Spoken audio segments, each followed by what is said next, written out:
Assalamualaikum warahmatullahi wabarakatuh. Perkenalkan, nama saya Retra Nanda Yandistra dengan NIM 14170200009,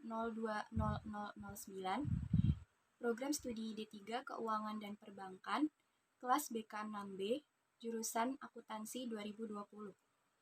Pada hari ini saya akan mempresentasikan tugas akhir saya yang berjudul Prosedur Pembelian Bahan Baku Impor pada PT Avesta Continental Pack Bekasi.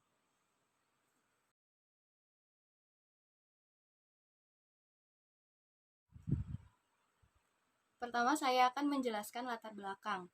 Data di laman Kementerian Perindustrian tahun 2019 menyatakan bahwa kegiatan industri di Indonesia berkembang pesat dalam 10 tahun terakhir, terutama pada industri manufaktur. Untuk itu, pemerintah akan melakukan peningkatan kualitas, khususnya industri manufaktur terhadap 3 faktor utama, yaitu sumber daya manusia, investasi, dan teknologi, yang diharapkan dapat meningkatkan daya saing industri nasional. Berbagai macam cara dapat dilakukan oleh perusahaan agar dapat terus mempertahankan bisnisnya, salah satunya yaitu dengan menghasilkan produk yang berkualitas. Produk yang berkualitas dibuat dari bahan baku yang berkualitas. Bahan baku tersebut bisa didapatkan dari pemasok yang berasal dari dalam negeri maupun dari luar negeri.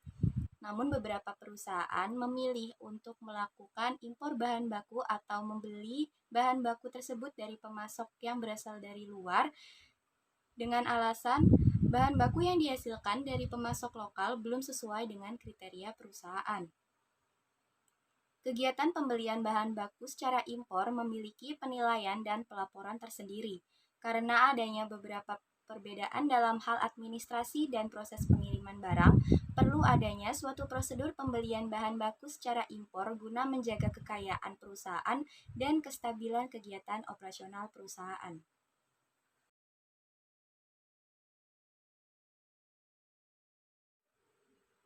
Selanjutnya yaitu tujuan. Yang pertama, mendeskripsikan prosedur pembelian bahan baku impor pada PT Avesta Continental Pack Bekasi.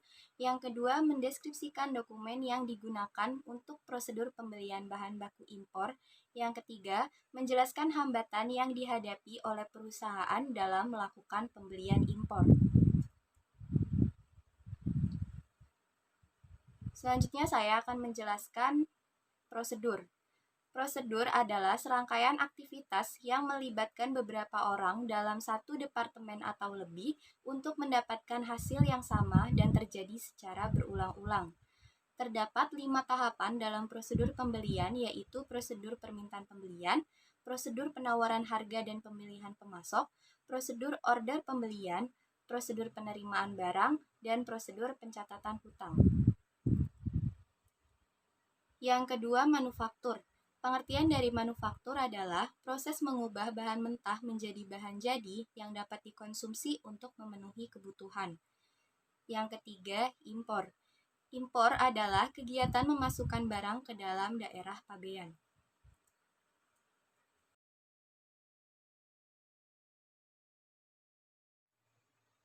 Sebelum masuk ke dalam pembahasan, saya akan menjelaskan sejarah singkat dari PT Avesta Continental Pack.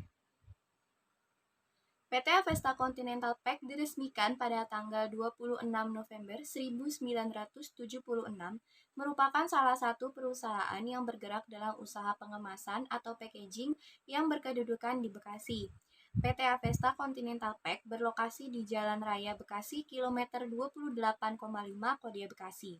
Saat ini, PT Avesta Continental Pack beroperasi di area seluas 18.527 meter persegi dengan memperkerjakan lebih dari 300 karyawan.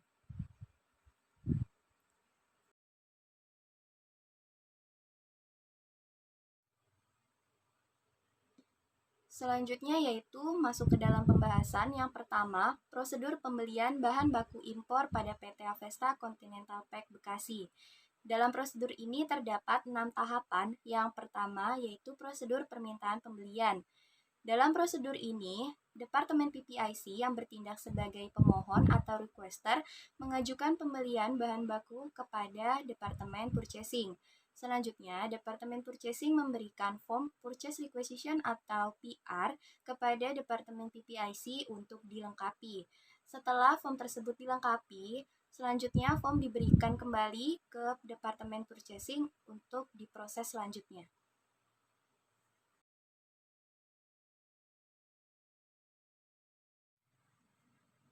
Yang kedua yaitu prosedur penawaran harga dan pemilihan pemasok. Penawaran harga untuk barang impor langsung dilakukan oleh pihak manajer purchasing dengan perbandingan minimal 2 pemasok.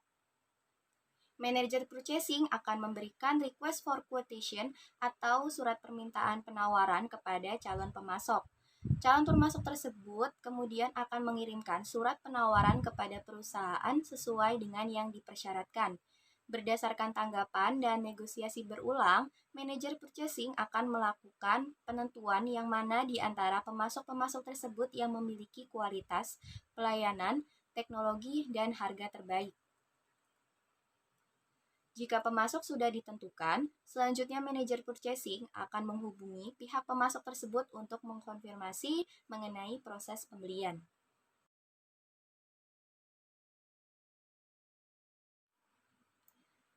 Yang ketiga, prosedur penerbitan purchase order atau PO. Penerbitan PO dilakukan setelah PR di-approve oleh manajer purchasing. PO diterbitkan oleh Departemen Purchasing. Selanjutnya, PO tersebut harus ditandatangani requester, manajer purchasing, manajer PPIC, dan direksi agar pembelian dapat segera diproses.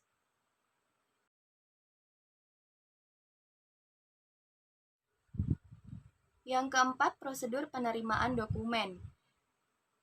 Pemasok akan mengirimkan draft dokumen pesanan barang kepada perusahaan melalui Departemen Purchasing untuk dilakukan pemeriksaan mengenai nama pesanan, jumlah pesanan, kuantitas barang, dan total pembayarannya. Jika sudah sesuai dan benar, selanjutnya pemasok mengirimkan dokumen impor original kepada perusahaan. Kemudian, dokumen tersebut dialihkan kepada Departemen Finance untuk dilakukan pembayaran sesuai dengan nominal yang tertera pada dokumen tersebut.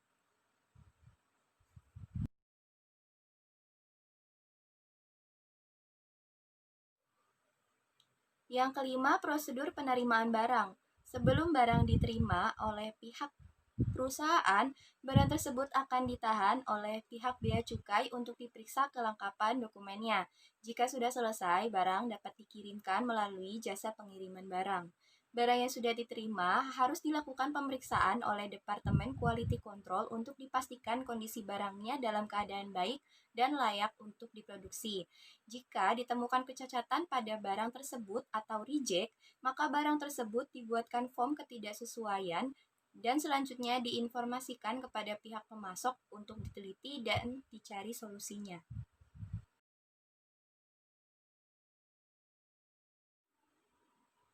Yang keenam, prosedur pencatatan hutang. Departemen Finance melakukan penarikan data Account Payable Report dari sistem Orlansoft untuk mengetahui apakah barang sudah diterima oleh bagian gudang atau belum diterima. Jika barang sudah diterima, maka Departemen Finance akan melakukan pemeriksaan terhadap dokumennya apakah sesuai dengan jumlah barang dan harganya. Jika sudah sesuai, maka Departemen Finance akan melengkapi jurnal transaksi pembelian.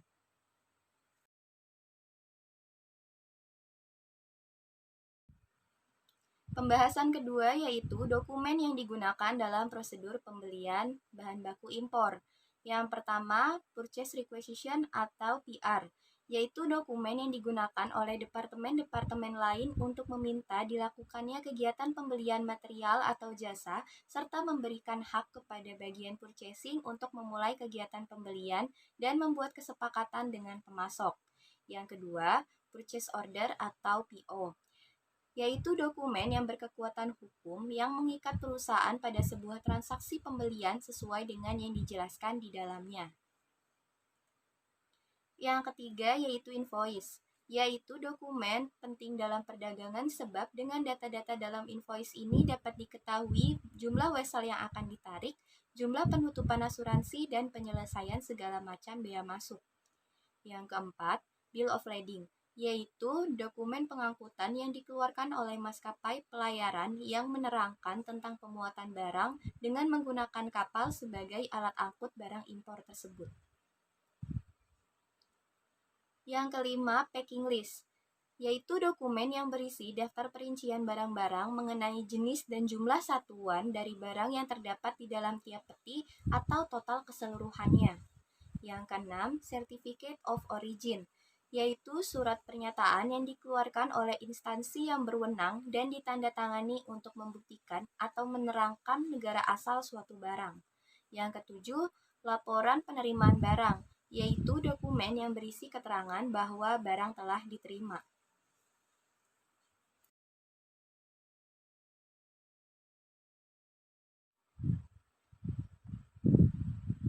Selanjutnya yaitu hambatan yang dihadapi. Hambatan yang dihadapi terdiri dari dua faktor, yaitu faktor internal dan faktor eksternal. Pada faktor internal disebabkan oleh dua hal, yaitu kurangnya pemahaman bahasa dan kesalahan penulisan dalam dokumen. Kurangnya pemahaman bahasa karena adanya perbedaan bahasa antara negara eksportir dengan negara importir yang dapat menghambat proses transaksi pembelian. Jika hal ini terus berlanjut, dapat menyulitkan perusahaan untuk melakukan transaksi serta dapat terjadi salah paham. Kesalahan penulisan dalam dokumen karena pada setiap negara surat keterangan asal memiliki ketentuan serta peraturan tersendiri. Jika terdapat kesalahan dalam penulisan atau tidak sesuai dengan ketentuan yang berlaku, negara pengimpor akan melakukan penolakan atau tidak adanya pembebasan bea masuk atas barang tersebut. Pada faktor eksternal disebabkan oleh dua hal, yaitu keterlambatan dalam pengiriman dan ketidakstabilan kurs mata uang asing. Keterlambatan dalam pengiriman dikarenakan jarak yang cukup jauh antara negara pengekspor dan negara pengimpor. Misalnya, pembelian bahan baku dari pemasok yang berasal dari Cina. Biasanya estimasi waktu pengiriman barang selama 15 hari. Namun dikarenakan adanya kendala cuaca yang kurang mendukung mengakibatkan pengiriman menjadi tertunda atau terlambat sampai dengan 10 hari. Ketidakstabilan kurs mata uang asing. Pemasok yang bertindak sebagai eksportir merasa kesulitan dalam menentukan harga sebuah produk. Kesulitan ini akan berakibat kepada harga permintaan dan penawaran yang selanjutnya pemasok enggan untuk melakukan ekspor.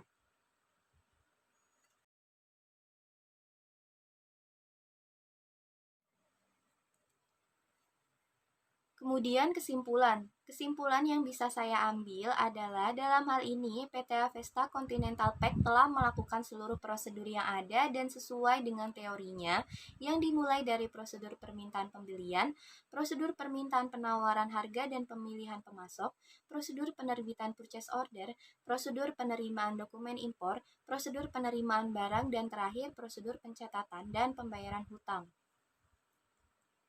Kedua, dokumen yang digunakan oleh PT Avesta Continental Pack Bekasi dalam melakukan prosedur pembelian bahan baku impor yaitu Purchase Requisition atau PR, Purchase Order atau PO, Invoice, Bill of Lading, Packing List, Certificate of Origin, dan laporan penerimaan barang.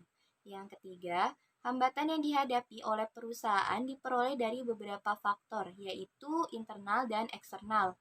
Pada faktor internal, hambatan yang dialami berupa kurangnya pemahaman bahasa serta kesalahan dalam penulisan dokumen. Hambatan yang timbul dari faktor eksternal yaitu keterlambatan pengiriman dan ketidakstabilan kurs mata uang asing.